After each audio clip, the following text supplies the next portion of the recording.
हमारी सेना हर जगह पर लड़ने के लिए तैयार है, लेकिन नरेंद्र भाई मोदी जानते हैं कि जब जब भारतीय जनता पार्टी की सरकार आती है तब तब ये नरसंहार और आतंकवादी हमले कराए जाते हैं ताकि उनका चुनावी लाभ में उनको फायदा मिल सके। उनको तो केवल भारतीय जनता पार्टी के लोगों को केवल जाति के और धर्म के नाम पर बांटना है, देश को विखंडित करने की राजनीति है उनकी। कांग्रेस राजनीतिक रूप से और मानसिक रूप से दिवालिया हो चुकी है। कांग्रेस की सिर्फ एक राजनीतिक नीति रही है कि मुद्दों को जिंदा रखना। कांग्रेस ने इस देश में आज तक किसी भी मुद्दे का समाधान नहीं किया है। कांग्रेस आज भारत में राजनीतिक रूप से खत्म होने की कगार पे है और उनके युवराज राहुल गांधी जिस तरीके से राजनीति कर रहे हैं वो पूरी दुनिया में भारत का नाम हंसवा रहे हैं। मेरा कांग्रेसियों से निवेदन होगा कि जितनी जल्दी हो सके महात्मा गांधी जी ने जो कहा था कि कांग्रेस को खत्म कर देना चाहिए, महात्मा गांधी के उस सपने को पूरा कर दें। भाई कांग्रेस इतने दिनों तक इस देश में शासन में थी, केंद्र सरकार का ये इशू है, कांग्रेस आज तक क्यों नहीं की? क्योंकि कांग्रेस को सिर्फ और सिर्फ इस देश में राजनीति करनी है। कांग्रेस को कहीं किसी भी समस्या का निदान नहीं करना है और कांग्रेसी वही है। पहले ये वही कांग्रेस है जिसने बाबा साहब को त्राहिमाम करवा दिया। बाबा साहब को इन कांग्रेसियों ने 1952 में हरवाने का काम किया और कल आप देखेंगे बाबा साहब की प्रतिमा पे इन लोगों ने एक नाटक करते हुए कुछ माल्यार्पण किया और उसके बाद अपने युवराज राहुल गांधी का चरणामृत पी रहे थे। ये वही कांग्रेसी है। कांग्रेसी और कांग्रेस अब मानसिक रूप से और राजनीतिक रूप से दिवालिया हो चुकी है। अब बेहतर होगा कि गांधी जी ने जो कहा था कांग्रेस बंद कर दी जाए, कांग्रेस को बंद कर देना चाहिए।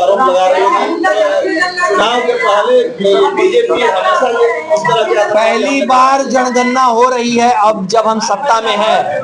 चुनाव तो हर जगह होते रहते हैं। सबका साथ, सबका विकास, सबका विश्वास और सबका प्रयास, केंद्र की सरकार की हर नीति अंत्योदय की नीति से मेल खाती है। हमारा सिर्फ और सिर्फ एक प्रयास है कि विकास अंतिम पायदान तक पहुंचना चाहिए। 30 अप्रैल 2025 को एक निर्णय लिया, अगली होने वाली जनगणना में जातियों की भी गणना होगी। हमारे लिए ये जनगणना और जातियों की भी गणना सिर्फ और सिर्फ अंतिम पायदान तक विकास को ले जाने का एक रास्ता है। हम चाहते हैं कि सरकार को पता चले कि समाज का कौन सा तबका पीछे छूट गया है, जिससे उनके आने के लिए विशेष प्रयास किया जा सके। एनडीए सरकार स्वतंत्रता के बाद पहली बार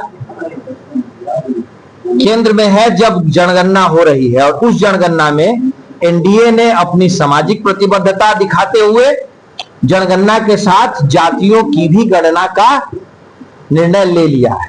दूसरी बात, ये हमारे लिए सिर्फ और सिर्फ विकास को अंतिम पायदान तक ले जाने का एक जरिया है।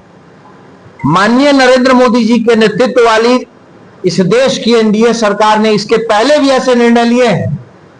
इकोनॉमिकली वीकर सेक्शन को, ईडब्ल्यूएस को 10% आरक्षण देना भी एक ऐसा ही निर्णय था। समाज के अंतिम तबके तक जो भी करना होगा, जो जरिया इख्तियार करना होगा, हम इख्तियार करेंगे। और तीसरी बात कि इस देश का विपक्ष, बिहार का विपक्ष, जाति की गणना को सिर्फ और सिर्फ एक राजनीतिक मुद्दे की तरह इस्तेमाल करते आया है, जिंदा करते आया है। अगर उन्हें कुछ करना था तो 31 के बाद, 1931 के बाद, 1931 के बाद आज तक जितनी जनगणनाएं हुई उनमें आज जो विपक्ष है वो सरकार में था और उसने कुछ नहीं किया। सबसे ताजा तरीन उदाहरण 2011 की जनगणना है। 2010 में कैबिनेट की मीटिंग में कांग्रेस और राष्ट्रीय जनता दल के लोगों ने इसका विरोध किया था। भारतीय जनता पार्टी और एनडीए ने लिखित रूप से इसका समर्थन किया था। ये फैक्चुअल एविडेंसेस हैं। इसीलिए विपक्ष इस चीज पे मैं ऐसी उम्मीद करता हूं कि वैसे तो बिहार में और इस देश में विपक्ष आज के दिन में सिर्फ और सिर्फ राजनीतिक ठगी कर रहा है, पर विकास के मुद्दे पे विपक्ष न राजनीति करे, न ठगी करने की कोशिश करे, क्योंकि इस देश में नरेंद्र मोदी जी के नेतृत्व में एनडीए की सरकार है, जिसका सिर्फ एक लक्ष्य है, सबका साथ, सबका विकास, सबका विश्वास और सबका प्रयास।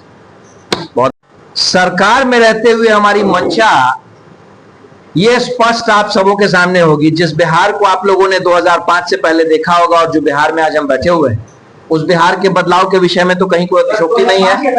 नवीन भाई, मैं अभी आपके सारे सवालों का मैं जवाब दूंगा। हर अनुमंडल में डिग्री कॉलेज खोलने की घोषणा सरकार ने कर दी है और डिग्री कॉलेज खुलेंगे।